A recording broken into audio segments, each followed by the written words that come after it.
Hello, everyone. My name is Virgil Edwards, and you are listening to a special episode of the Verge Podcast.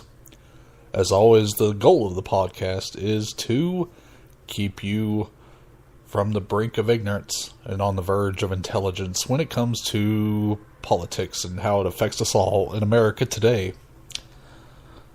Tonight's special because it is election night. And what I want to key on right now is the state of Kentucky. In the Kentucky 6th District, it was incumbent Republican Andy Barr versus Democratic challenger Amy McGrath.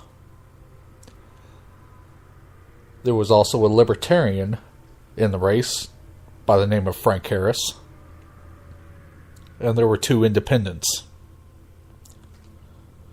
But I want to focus on the fact that Representative Andy Barr had President Donald Trump, Senator Rand Paul, Senator Mitch McConnell, Representative Steve Scalise. He even had Donald Trump Jr. in Kentucky, all within the last month, to rally and campaign for him. Now, you would think, with all those big names, that this would have resonated with the voters, with the Republican base, energized them to get out the vote. But what did actually happen? Why? We see a result where Andy Barr won 51% to 48%. 154,468 for Andy Barr to 144,730 for Amy McGrath. And I will mention the Libertarian Frank Harris had 2,150 votes. Independent Rika Wallen had 1,011 votes, and the other independent, James Jermalik, had 523 votes. But this was a race where Andy Barr should have ran away with it. He should have won this race by no less than 6-7%. And here's what that tells me. It tells me that he will be extremely vulnerable in 2020. I believe his number is up. That's just how I feel. I genuinely believe he will not survive 2020. Now, there's ways that this could be looked at. Maybe in 2020, when Senator Mitch McConnell's time to be running for office again, maybe he says, hey, I'm going to try running for U.S. Senate. Maybe that's how he makes his exit. Because who really wants to get beaten and not have some sort of out, some sort of exit, some sort of excuse as to why?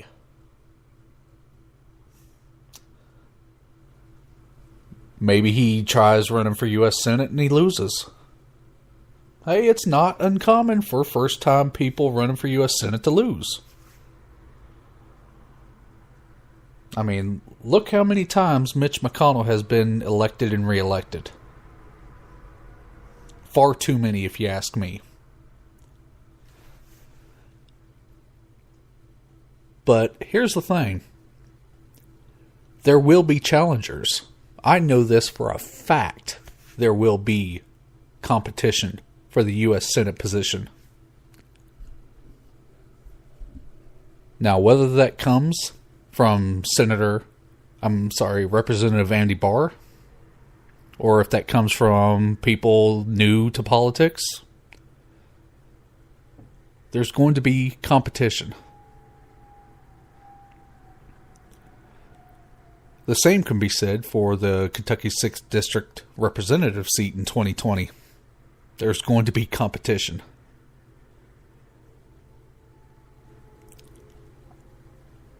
I'm not entirely sure that he would even be able to survive a primary in 2020.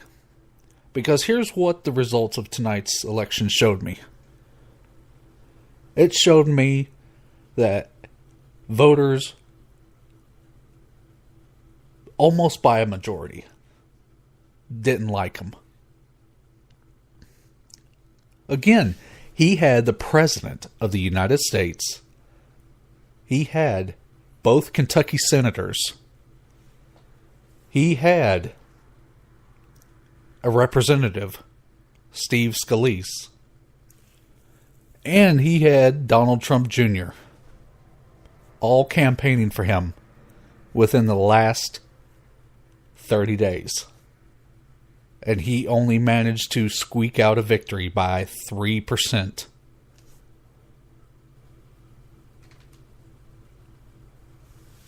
There's no guarantee that he's going to be able to have this same support in 2020.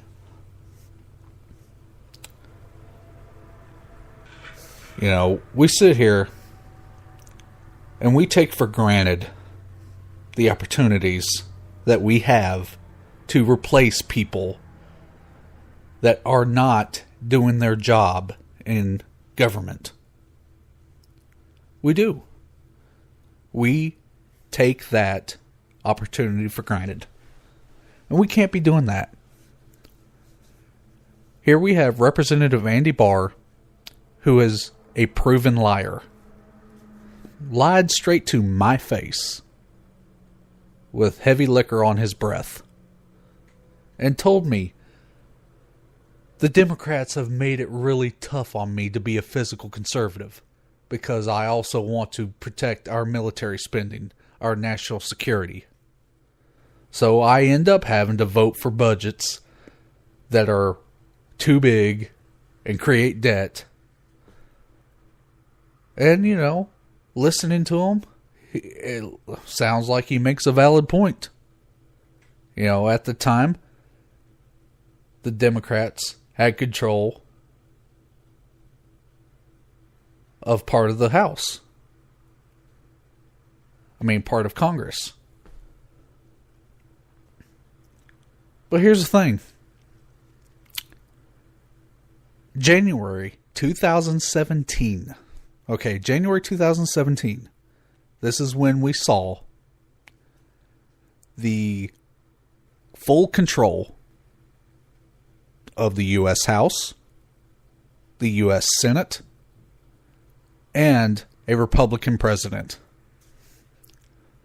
Republicans ran the board. And you know what the first thing they did?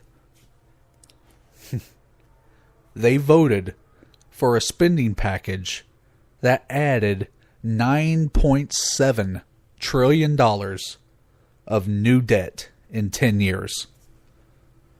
And Andy Barr voted for it, no problem.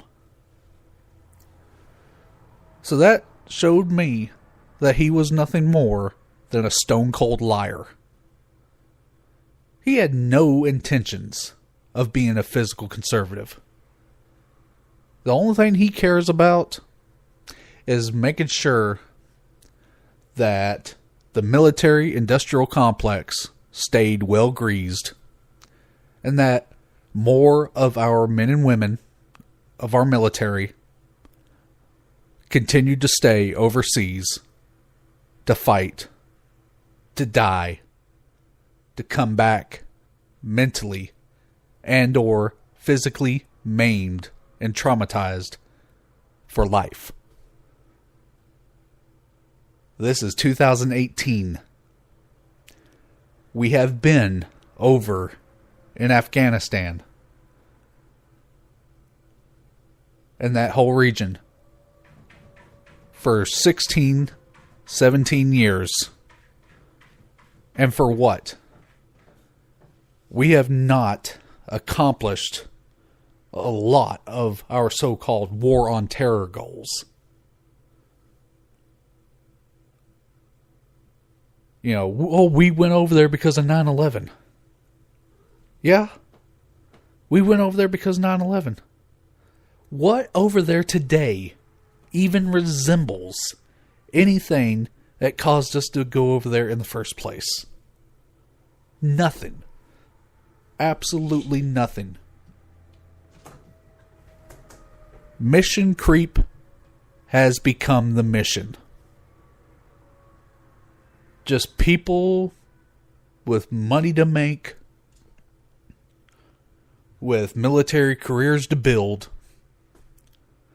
coming up with more and more reasons for us to justify why our men and women should be overseas being killed, being traumatized, killing innocent people. It's like we've literally learned nothing. Blowback is real. You know, a lot of Republicans want to talk about how that caravan of people from Honduras making their way to the U.S. border. Here's the thing. Our government, through this failed war on drugs, have made lives hell across the world. And then we sit here scratching our heads, all worried about them wanting to come here after our actions, our government's actions, destabilized countries across the world. I'm sorry, but it has to stop. Andy Barr is not interested in stopping it. And his opponent, Amy McGrath, was not going to be interested in stopping it.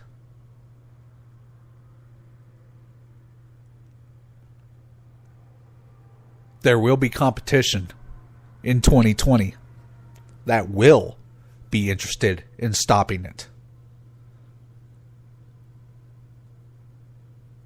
The game, the hunt, the pursuit, the goal starts today. We are a year and a half from being bombarded once again with campaign ads for the 2020 election. But it has to start now. It has to start now. If someone of good conscience is going to get ahead of the game and going to get a start in upending someone like Representative Andy Barr in the Kentucky 6th District, it has to start now. That person's not going to get all the big, rich campaign donors. It's not going to happen. They don't want it to happen. People have to start using their own mouth. People have to start digging in their own wallets. And they have to start supporting their own. They have to start supporting the person that steps forward, that lives their lives, knows what it's like to be held down by big government taxes and regulations. It has to start with you, and it has to start now. Until next time, this is the Verge Podcast.